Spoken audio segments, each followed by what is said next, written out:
so tragic. That's sa mismong stage ng beauty pageant. Ganun talaga. Bad news for the victim, good news for the newspaper. Laki skandalo to para sa atin. Nung namatay si Irene, pinasok namin yung kwarto at may nakita kami babae dun sa loob. So, ibig sabihin may witness kayo? Lily Pelaez, nandito ako ngayon para tanungin ka tungkol sa mga nangyari kagabi. Posible kasi na witness ka sa isang krimen. Krimen?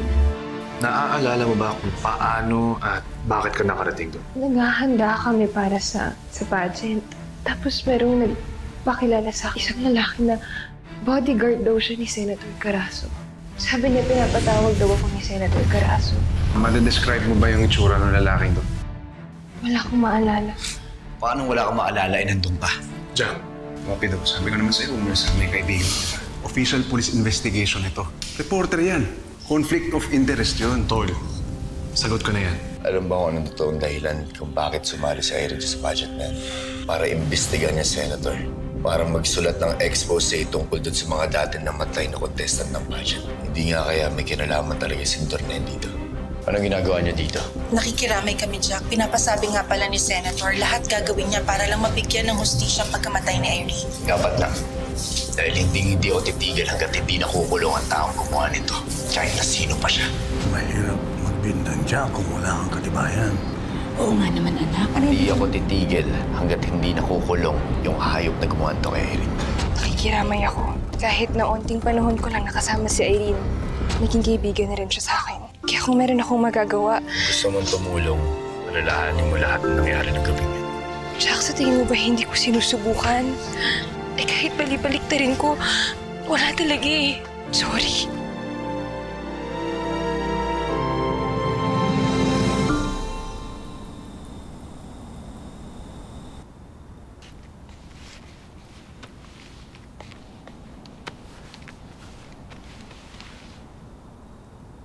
Hoy, ano ba? Tapos na yung libing, tapos ganyan pa rin yung mukha mo. Iniisip ko kasi kung paano ako makakatulong kay Irene. Gusto ko kayang mahuli yung killer niya. Tsaka, nagigilty rin naman ako kahit papaano. Isipin mo, dalawa kami dun sa kwarto. Ako, okay ako. Pero siya, wala na. Pero Lily, wala ka namang kinalaman dun. Tsaka, wala kang mga alala sa nangyari. Yun na nga eh. Alam mo, may mga techniques para maalala mo mga bagay-bagay. Anong techniques? Meditation, hypnosis, mga ganun. Rosa, puro biro ka talaga eh. Hindi ako nabibiro, Lily. Sobrang effective yun.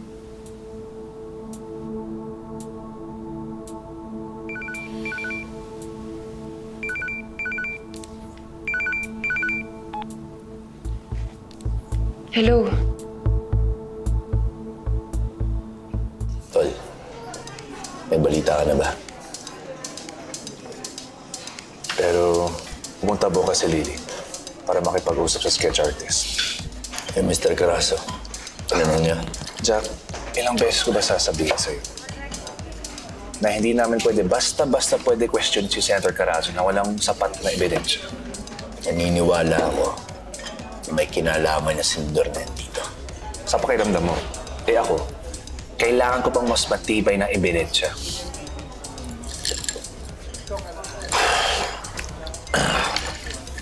Jack. Sige, umuwi na kaya tayo. Murder pa tayo, kulang ba to? Pakanin mo na yan. Waiter! Okay na po. Jack. Tol, murder pa tayo. Jack, ako na bahala. Waiter! Isa pang ganito. Waiter, cancel. Thank you.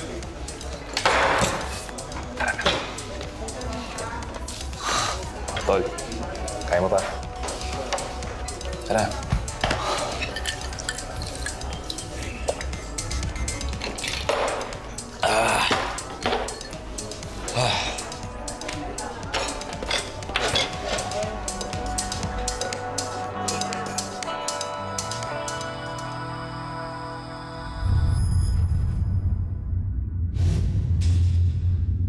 Wala ako na may inom, ha?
teka lang po.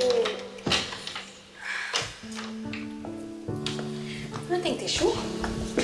Ewan ko. Ikaw kasi masyado kang parang bata kumain. Eh, ang sarap kasi ng luto ng nanay mo eh. Oo, kahit na. Sige, ganda lang. Ihiram na lang kaya kita ng damit kay Jenny. Siya mo? O kaya, kubarin mo na lang yan.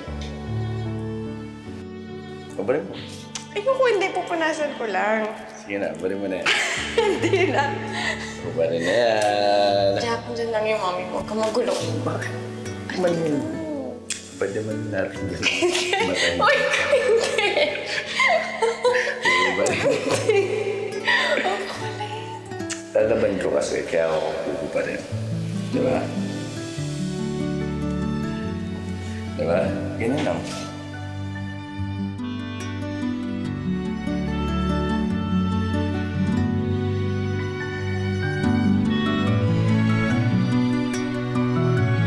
Ito na. Ito na. Okay na.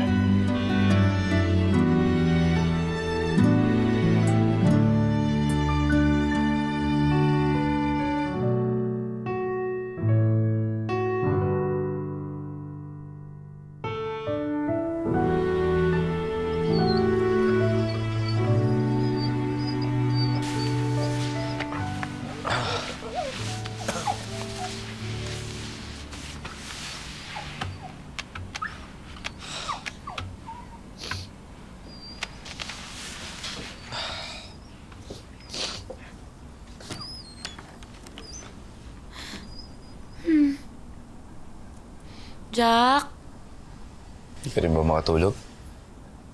di ako sanay matulog nang walang katabi. Sige na. Dito na matulog sa loob. Hi, thank you, Jack. Ayan, ang lambot. Parang kama lang ni Mommy Irene. Paano naman ako niyan? Saan ako matutulog? Hindi ba pwedeng tabi na lang tayo? Sige na nga, tabi na nga lang tayo. Ay, naku, Siri. Miss ko na talaga si Mommy Irene ko.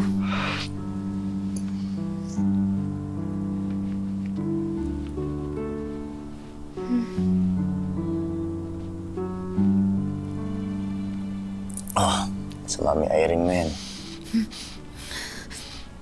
Oh, may Mommy Irene. Salamat, Jack, ah. Yeah. Yan. Sige na, tulog na. Jack, namimiss mo din ba si Mommy Irene? Kasi sobrang namimiss ko na din siya.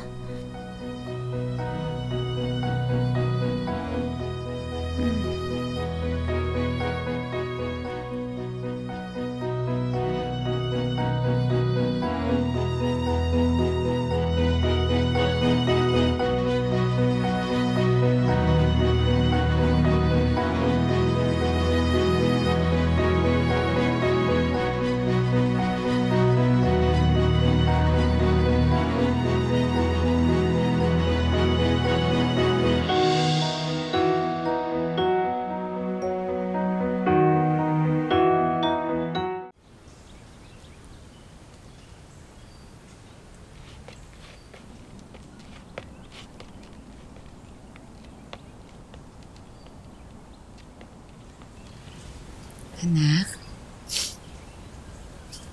Okay ka lang?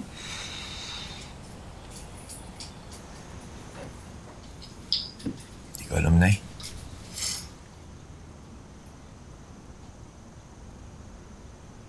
Hindi ko alam kung magiging okay pa ako.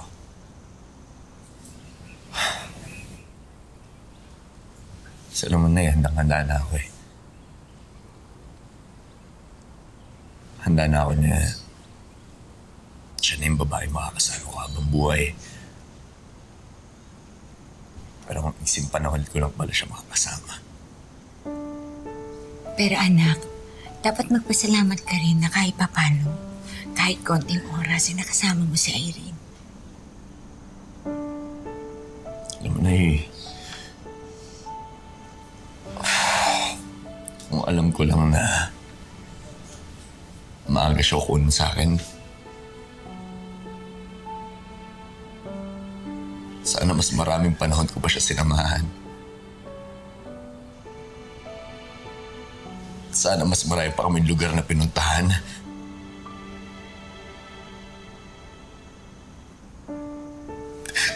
Sana mas marami pa kaming kwentong pinag-usapan. Sana mas hinigpitan ko pa yung mga yakap ko sa kanya. Sana mas madalas ko sinabi sa kanya na mahal ko siya, Nay.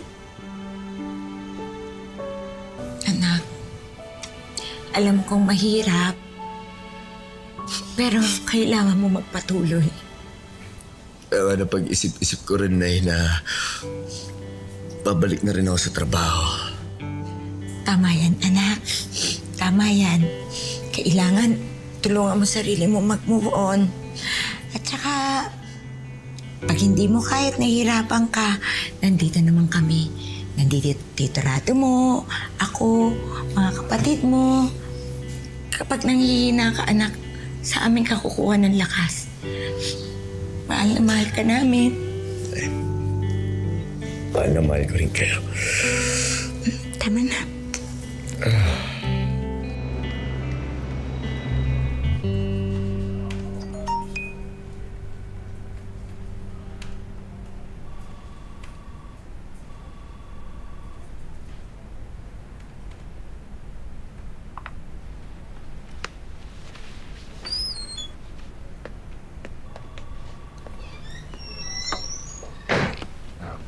Pasensya man yung kape namin dito, ha. Kung gusto mo, pwede naman tayo dumaan sa coffee shop mamaya. Okay lang ako, Pido. Nasaan na ba yung sketch artist? With pleasure. I'm sorry. Lily, kung handa ka na, pwede na tayo magsimula. Made-describe mo ba sa amin kung ano yung itsura ng lalaki na tumawag sa'yo?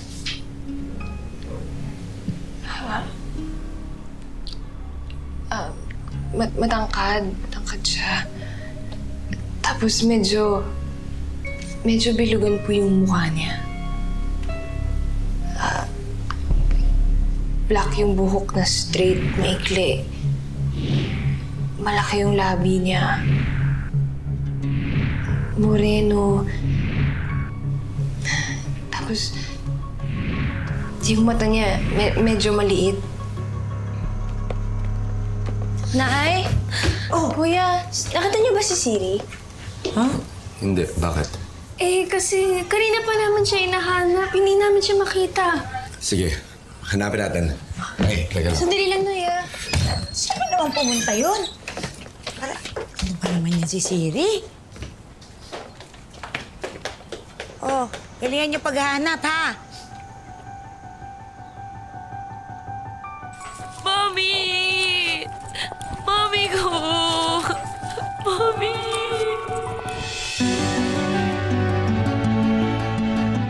Siri! Siri, nasaan ka na ba? Siri! Teka. Tanongin natin ito tatlo. Tol, dumaan ba dito si Siri? Oh, paring Jack, tagay ka muna. Sino ba si Siri? Eh, di yung aso ng girlfriend ni Kuya na muntik niya ng leksyonin nun. Wala kami lilit sa aso, ha? At hindi namin lilitsunin yung aso ng girlfriend ni paring Jack. Ay, paring Jack, totoo ba namatay na yung girlfriend mo? Condolence, ha? Condolence, namatay yung girlfriend. Sige na. Mamaya na gawin yan. Aga-aga pa eh. Siyempre, tagay muna. Tat muna, pare. Sige, sandali. Tagay na. Parang alam ko na kung nasan si Siri. Ha? Kasi kagabi, namimiss na Siri si Irene. Oh. So, ginawa ko, yung cardigan ni Irene binigay ko kay Siri. Kasi hinahanap-hanap niya amoy nito eh. Kaya alam ko na kung nasan si Siri ngayon. Saan? Sige, hanapin pa natin si Siri. Baka nandito lang. Sige na.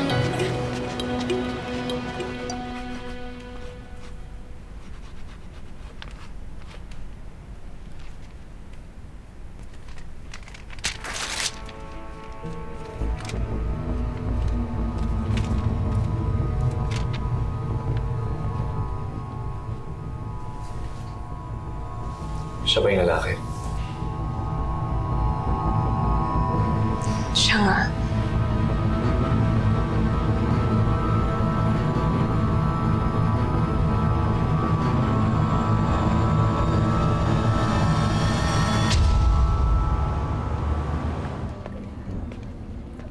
Brad, resist na. Nakita mo ba si Rick? Makita mo sa taas. Salamat.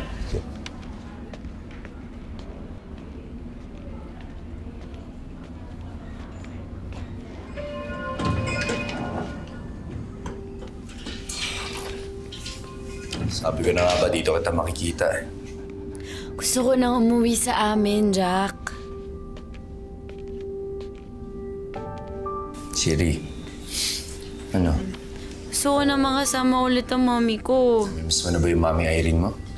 Di lang miss, as in super miss ko na siya. Ako din.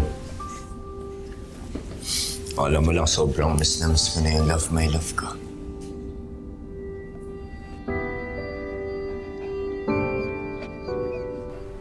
Lily, maraming salamat sa tulong mo.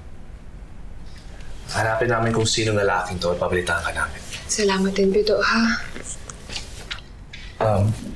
Lily, hatid na kita para makadaan pa tayo sa coffee shop. Huwag na, Pito. Kaya ko na. Sige, ganito na lang. Ihatid kita. Alam mo naman panahon ngayon, mahirap. Dahil ikaw yung star witness namin.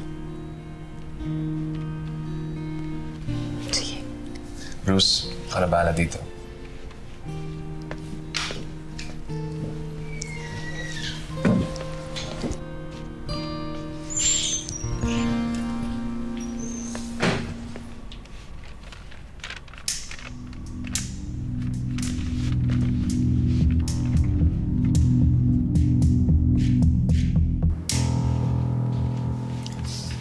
Siri.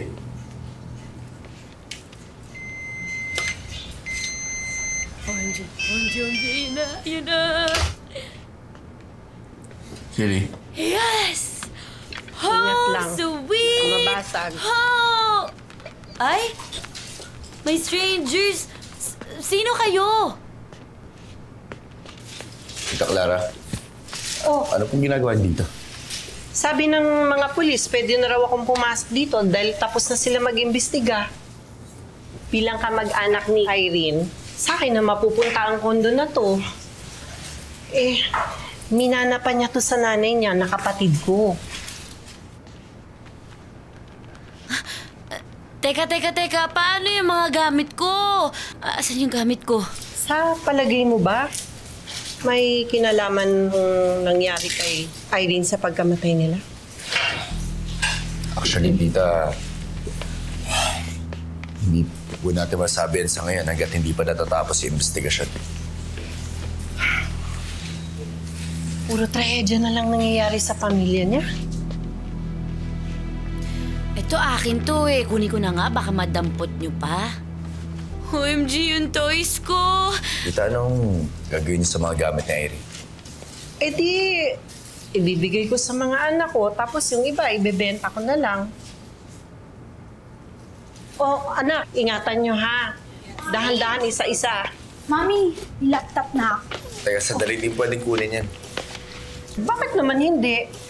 Bilang kamag-anak nila, kami na lang may karapatang Tita. kumuha ng lahat ng gamit. Tita, sandali po kasi baka mamaya ho, may ebidensya ho dyan na pwede makapagturod sa pumatay kay Irene. Sabi naman ng mga pulis na kopya na raw nila lahat ng laman yan. Pero tita, kahit na ho, alam ko ho kung gaano ho kalaga kay Irene yung laptop na yan. Kaya kung pwede po, iwan niyo na lang po sa akin. Kung gusto, ganito na lang po. Bibili na lang ko na lang po siya ng bago. Yung bago ho. Pero yung laptop po, iwan niyo na lang po sa akin. Sige na nga anak, ibigay mo na. Bigay mo na. Bigay mo na. O, ayan. Salamat ha.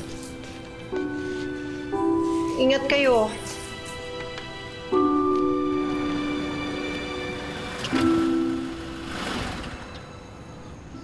Salamat sa paghatid, ha? Wala yon. Sa susunod, kapag may kailangan ka pa, sabihan mo lang ako. Sige.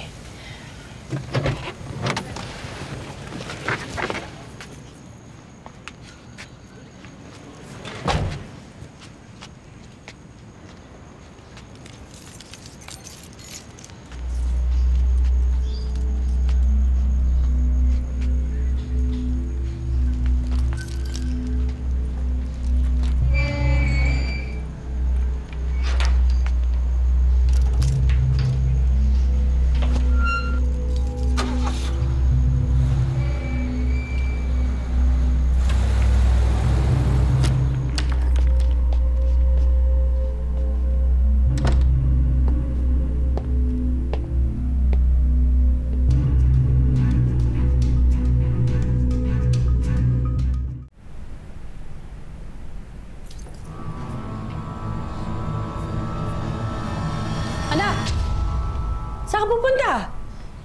Nay? Surprise! Nay!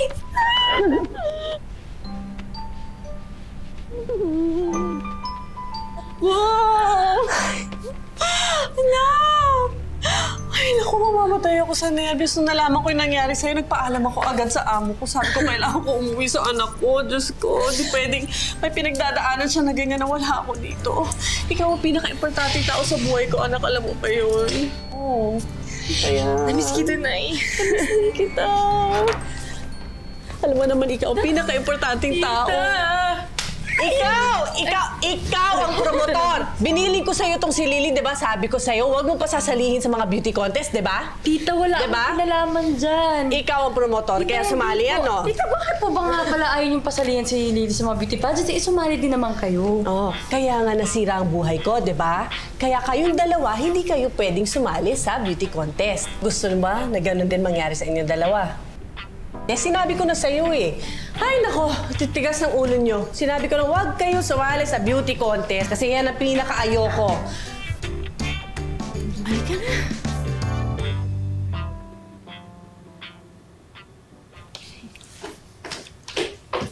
Oh, akala ko ba papasok ka?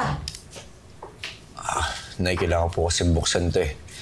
Para malaman natin kung ano yung mga nalaman ni Irene sa pag-iimbestiga niya. Ganun ba? Ano bang pwede niyang gamiting password? O, tingnan nga. Try mo kuya yung birthday ni Ate Irene. Na-try ko na kanina yun eh. Ano ba? Kuya, kung birthday niyo kayong dalawa, pwede rin yung anniversary ninyo, di ba? Wala, na-try ko na rin yung kanina. Teka. Ano ka? Sumubo ka pa?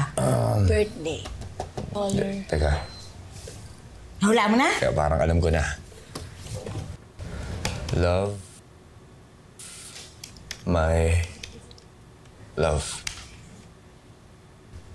Ayun, pasok! Yes! Ang galing mo naman. Ay, Sabi ko sa inyo eh. Kuya, galing ni Kuya.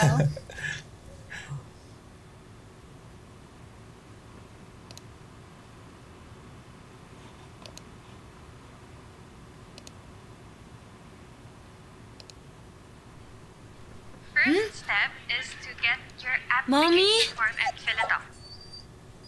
Next, yun na nga, pipicturean daw kami in our swimsuits. Mommy! Bumalik na ba ang mommy ko? Jack, kausap mo si mommy. Nasaan si mommy? Mommy! Kuya, parang nakikilala ata ni Siri yung boses ni Ate Irene. Mommy! Mommy! Mommy!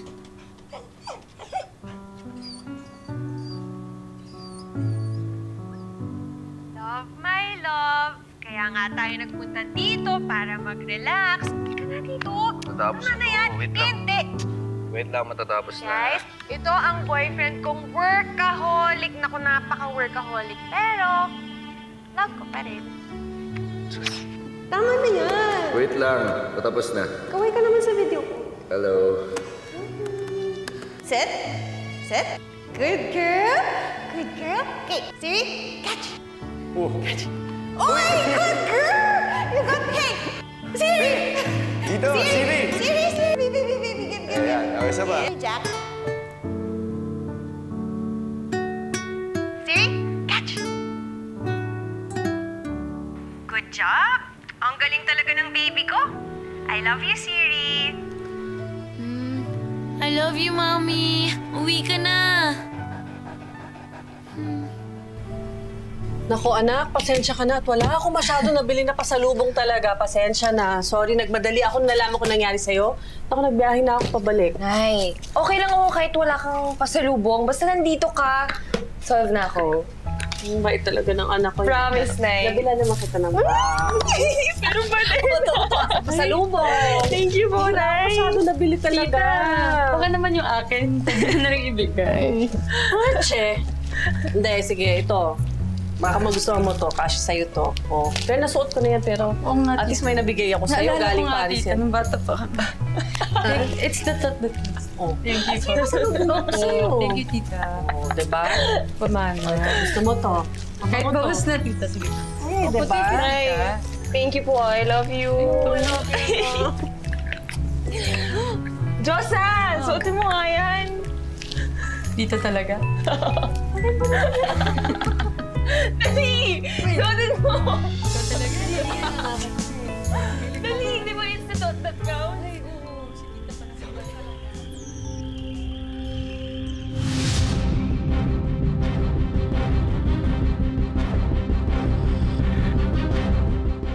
Pakiramdam ko ho kasi mas mabibigyan ko ng buhay yung storya. Dahil sir, naniniwala ako na may iba pang aspeto ng kaso ang hindi na-explore dito. Tulad ng alin? Tulad ng pag-iimbestiga na Irene kay Mr. Carazo. Naintindihan kita. Gusto mo ng hustisya para sa pagkamatay ni Irene. Pero huwag ka maghanap ng storya sa wala. You might find yourself barking at the wrong tree. Nandito kami ngayon para kausapin ka tungkol kay Senator Carazo. Kung ano man ang pag-usapan namin dun, walang kinalaman yun sa pagkamatay ng girlfriend mo. Madam Sabiel, kabit ka ba? Kahit naman mag-imbestiga ang reporter na yun, wala siyang mapapala. May tatanong ako ha, may identity na ba yung suspect? Wala siyang criminal records eh. Pero pinapacheck ko sa partner ko baka sakaling may file siya sa NBI or LTO. Yung nga lang, baka matagalan ng konti.